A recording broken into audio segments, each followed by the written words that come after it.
Hello, hello, hello. So we're in. Sorry, can you pass it? So you're in Norway. Wonderful. Yeah. Yeah. Oslo. Great. So have you just watched The Day After Peace? Yes. What, this morning? Yeah, just 20 minutes ago. Oh wow, that's wild. That's great. So did you guys? I mean, look, I can, look the update since you saw that film. I mean, it ended in Afghanistan, and we saw how the day, can work, in the most extreme situation. And at that point, it was fascinating because you could hear the cynics saying, the day's never going to work, and all of those things that from the movie. And for me, cynicism, kills people because of course it stops you from trying. And and it was really obviously an incredible thing that the Afghanistan result happened, because at that point the cynic had very little to say, and we were really going to be able to kind of gather momentum as a consequence of proving the mountain could be climbed. And that was really interesting, and that's really what's happened from when that movie ended to where we are today. It's just been incredible growth, like really incredible growth. And, it's like sort of stage 1 was creating the day, stage 2 was proving it could work, and stage 3, where we are right now, is institutionalizing it, making that day self-sustaining, making sure that every human being on the planet knows about the day. And, that's going very successfully. And in 2012, there were about 280 million people aware of the day, 280 million people aware of the day. And about 2% of those 280 million people would have behaved less violently. So if you look at an anti-smoking campaign or an anti-drink drive campaign, those campaigns are run because they're successful. So about 6 to 8% of the people who see those campaigns will change their behavior. Exactly the same is true of Peace Day. If you have millions of people involved in peaceful activities in schools and universities and at homes around domestic violence or NGOs or music or whatever it might be, if you have millions of people thinking about peace and participating in that peace process, then a percentage of them are clearly going to change their behavior. So you see that most noticeably in a school. The children are expressing themselves through art, poetry, literature, music, sport, whatever it might be. They're thinking so consciously about peace and their relationships that the bullying disappears. And you can measure that. So awareness of Peace Day means less people will be violent, a percentage of those people, which of course is staggering and amazing. Because for every 100 people you tell, potentially 4 of those people are going to be less violent. That's pretty profound. So in 2012 we saw about 280 million people aware. In this year it will be, the target that I set was around 600 million. We're going to exceed that target. And we hope that about 3 billion people will be aware of the day by 2016. 3 billion people aware of this day by 2016. And we believe that we'll achieve that goal. So it's been very exciting. It's amazing. Howard Buffett just came forward and has given us $10 million. It's an enormous amount of money for the next 3 years. But also, I continue to work with some of the largest corporations in the world who I also strike licensing deals with, who also give us money. The model I use is I treat Peace One Day in my mind as if it were a Formula One car. And actually, I'm on the winner. Peace One Day is on the front of the Lotus F1 car. So if you look at the Lotus F1 car, you'll see that the front of that car is the Peace One Day logo. But when I sort of look at it like a Formula One car, it's like, because I'm not educated, I have no academic background, I have no qualifications, but I've always liked motor racing as a young boy. I always was fascinated by it, and I noticed that the car runs around the track, and it's run around the track because it has logos on the side. That's why it runs fast. That's why it goes fast. So that little thought made me think, well, could a similar model be created with Peace One Day? Could this peace car effectively, if you like, move because I effectively build a relationship with a corporation that they give me the finance to run the car, and I give them something in return, which they can then communicate to their consumers and to their workforce about their investment in relation to a more peaceful and sustainable world, without them controlling anything that we do or having any editorial over anything that we do. And that's exactly what we do. And that's why we're moving. And it's exciting because ultimately it's all about inspiring and empowering and engaging. Look, I'll stop there because I've given you the spiel. You know, that's what we're doing. It's working. It's just amazing. Where did I go in Norway? I went to this beautiful place in Norway, up in the north, I think it was. It's not Skopje, is it? No, that's in Russia, isn't it? Anyway, I had the most beautiful time in Norway. Anyway, but so look, let's answer some of your questions. I mean, I've told you a little bit about Peace One Day. Let's go over to you. What do you want to ask, or what can I tell you, or you know? Yeah, I just heard about Peace One Day this morning, and I kind of struggled to grasp what it is you do. I heard you have a lot in an institution, and you launch coalitions, but what separates you from other charities? Well, excuse me. Are you struggling now to know what we do? Yeah. Okay. I really talk about it, but can you elaborate a bit? What is it? Well, listen. What we do. So we created. I mean, listen. There wasn't a Peace Day, but there's a Mother's Day, and there's an AIDS Day, and there's a Christmas Day, and there's a whatever kind of a day. You know, there's lots of days, and we all really care about peace. So. And we talk about peace, and it's a big deal. So let's have a day when that happens on a global scale. A peace day, fine, you get that. That's, you know, you've seen the film. And on that day, incredible things can occur. You decrease violence, you inspire, you empower, you create windows of opportunity for polio vaccinations. You get all of that. So on the day, you can save a whole lot of lives, and you can create incredible constructive dialogue, and our world can come together in a way that it's never come together before, potentially, separate from politics and religion, a day of global unity. You know, the United Nations, you know, the charter begins, we the peoples. Well, when are the peoples going to step into the equation, and when are we going to unite? And that's what I believe the 21st September is about, the day when our world comes together as one in the name of peace and sustainability, and there are a million benefits to that, as you know. We can talk about that for hours and hours. We know all of the benefits. So that's really it, yeah? And what we want to do is we want to tell people that the day exists so that they then do things. You know, the theme that we had running was, who will you make peace with? So there might be somebody in your own personal family that you've fallen out with, a brother that you don't talk to, a sister you don't talk to, or a dad or a mum, or whatever it might be. You might have a friend that you haven't spoken to. You know, this is a day where our families can come together and we can say, sorry to my brother. You know, that improves the quality of the relationships of our entire family, that we can make peace. I think the other, you know, one really important thing is like, listen, the great war that humanity faces is not one with guns. There's a terrible problem in Syria. There are other problems all over the world, like, you know, the Democratic Republic of Congo, Eastern DRC, where I've just come back from, one of the most horrific, violent places in the world, where, you know, millions of people, 5.4 million people have died since '92. You know, so there are these terrible situations that are going on. But actually, the great war that humanity faces is the one in your home, and the one in your school and your university and in your street and in your community. The same as mine, and the same as the richest places in the world and the poorest places in the world. Domestic violence is the killer. It is the war that humanity faces. It is the war. And it's everywhere. And 1 in 3 women in their life is going to be injured. 1 in 3. That's horrific.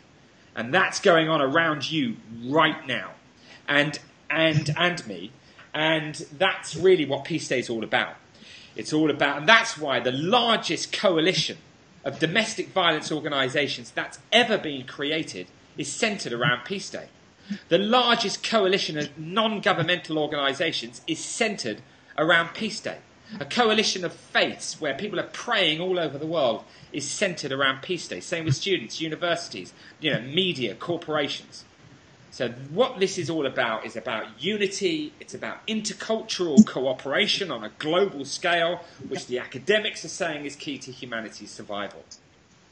Yeah, this is about us singing together as one. when we've never, ever done it.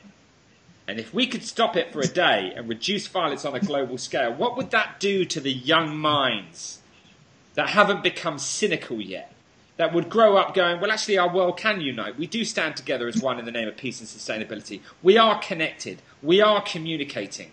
We do care as a global community about the plight of humanity.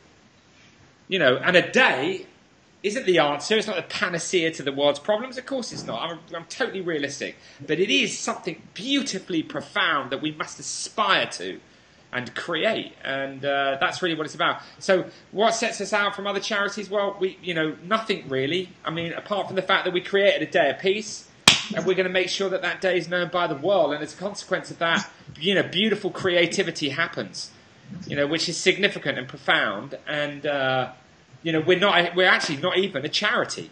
We're a non-profit organisation. So everything that we get in, we spend. There is no profit. We're like, this thing called a social entrepreneur. We're here to do well and do good. That's what we want to do. We want to do well in the world, and we want to do good as individuals. I want to pay the max I can. I want people to grow up knowing that, you can have a nice car and you can drive you can have your own home and you can wear some cool jeans. You don't have to wear a holy jumper. You don't have to live in a crappy place. You know what I mean? You don't have to drive a bashed up car.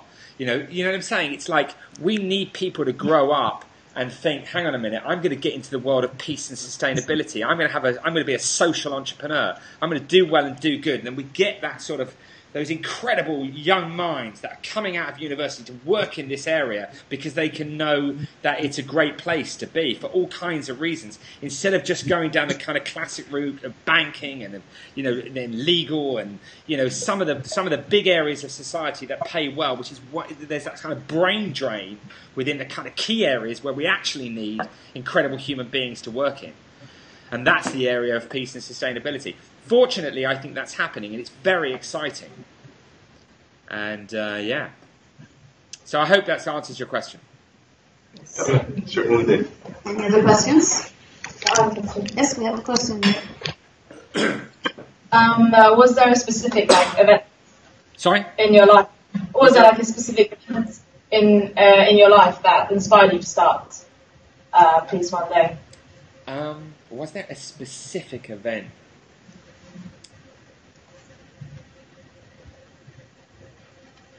I think there were lots of events, really. I mean, when you say that, I sort of kind of see someone's fist coming through a door one day, which was really very scary. And I saw there's a whole bunch of images that flashed to my mind. Being when I was young, I think I could see lots of images now, and those are the events that I think made me question everything that was going on around me. And then, of course, you become a little bit older and you start watching news and you see lots of other things going down, and you kind of go, well, really, what are human beings about? I mean, what are we really all doing? Why is it this way?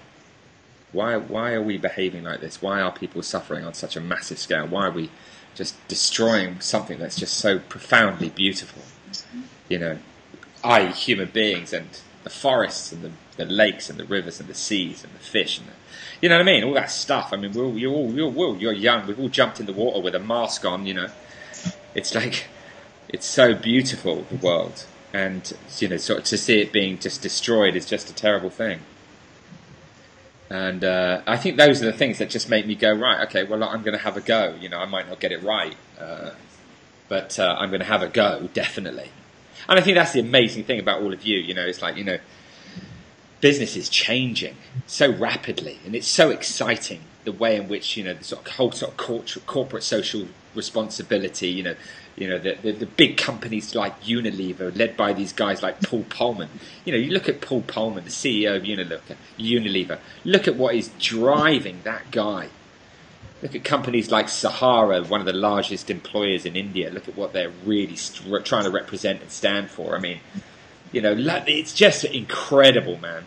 I think it's so exciting. I mean, the thing is that peace pays. Peace pays much bigger than war does. There's so much possibility, and So I think it would have been a very exciting time. So anyway, that's the answer to your question. A whole series of images as a youngster that made me very confused about why people behaved the way that they did. Thank you. Any questions? Yes, one more. Yeah. What is your most memorable memory working with Peace One Day? My most memorable memory. Wow. Oh God, it's been 15 years on the road, you know. It's like, there's just so many beautiful memories. I think the most incredible memory, I mean, there are so many, you know, waiting to see the Dalai Lama, you know, and him walking in the room, you know, was just the most unbelievable. Because it was months, it was almost years of work, really, but it was just the most incredible, eye-opening moment. He came in to the second, you know, because I was running film cameras in those days, so I was running negative, you know, as now it's all digital. But in those days I was running negative and I loved it, you know, and it's a very different way of filmmaking. It's much more considered, and it's really when it's filmmaking at its best, because you really do have to consider what you shoot, because you can't waste footage, and therefore, as a consequence of that, if you look at my early films, you'll see a very different series of images to the ones I shoot now. But anyways, because it needed to be precise, I wanted to ask them if they could be precise as to when the guy was going to walk in the room, so I could turn the camera over without utilizing too much negative, without blowing loads of material off. And the guy said, yeah, we can be pretty precise. And, you know, I didn't think any more of it. And I remember him saying to me, 2 minutes, the Dalai Lama will be in the room. I was like, wow, that's pretty precise. And I thought, what, should I turn the camera on now? And I thought, well, if he said to me it's 2 minutes, I might as well wait a minute. And then the guy said to me, 1 minute, the Dalai Lama will be in the room. He's just kind of whispering it to me, not a big deal. And so 1 minute, I thought, okay, that's it, I'll just turn the camera over. So I turned the camera over, and the guy said to me, 10 seconds. And then he went 3, 2, 1, boom. And the Dalai Lama walked through the room. It was just like so incredible, you know. I was like, wow, this is just they just everywhere he goes and everything that he's doing, and for security reasons, you know, predominantly, it was such an eye opener to kind of like that world of, you know, I don't know, being a global statesman, you know, and the weaponry that was around at that point in terms of his protection, and the security that we had to go through to get our big machines in front of him, because the cameras were very big. You know, it was just like, it was an amazing moment. So I'd say being with the Dalai Lama for all kinds of reasons was one of the most beautiful moments. But then I immediately, when you first say it, I think of a young boy that's 12, that's in all of my films, in Somalia in a hospital. He'd just been shot, and he was a soldier, and I asked him if he killed anybody, and he clearly had, and he was 12. And then I think of a little girl that I met that I'm pretty much certain she's not alive, you know, which was horrific. And I think about so many things like that. I think mainly about the children. I think about, you know, I mean, it's just such desperate things, but in that desperation there's such hope, there's such a beauty. There's something so beautifully profound and inspirational about people who are in a desperate situation, who have so much hope and courage, like incredible courage. And so those are the main things I think about, I think. I mean, the resolution going through, being in the General Assembly, you know, watching, you know, after years of work, you know, 4 or 5 years of work, watching the world vote for the day was amazing. You know, reading that letter from the Taliban was incredible. Incredible. Knowing that the Taliban was going to acknowledge this, and, you know, a little idea we'd had in a field at a music concert, you know, 15 years ago, whatever. Now in Afghanistan, everything was stopping, and million children would be vaccinated. It's like the power of an idea is just awesome. I mean, obviously, you know, it's like, you know, you can have an idea, but it's your friends and it's your family, and, you know, it's you know, that make it all a reality, you know, obviously. But yeah, so many beautiful things like that. Good. Any more questions? No? So these students are writing blogs about this day, and they are cooperating with students in Texas, in South Africa, and in the UK. And we were in Lesotho a couple of weeks ago to help the school with a new building there. So we will certainly do our work to spread the word even more to other countries and other students. So that's what we will do after this. Okay, well, that's amazing. I mean, 2014, I mean, listen, Peace Day 2014, we're preparing right now. I mean, getting universities signed up, getting people to join Facebook, getting people to follow Twitter at Jeremy Gilley, at Peace One Day, check out our movies. And you should see that little new movie on the homepage. It's quite interesting for you to see that one, actually, after this discussion. It's 21 minutes long. But it's kind of like the inner workings of Peace One Day. I'll go into a bit more detail than I have today, but you should check that out. I mean, just planning for next year and getting as many people to do the same. I mean, I don't know if you guys are all together for another 6 months or a year or so. Is that right? Are you all together for a while longer? Yes, we are. Okay.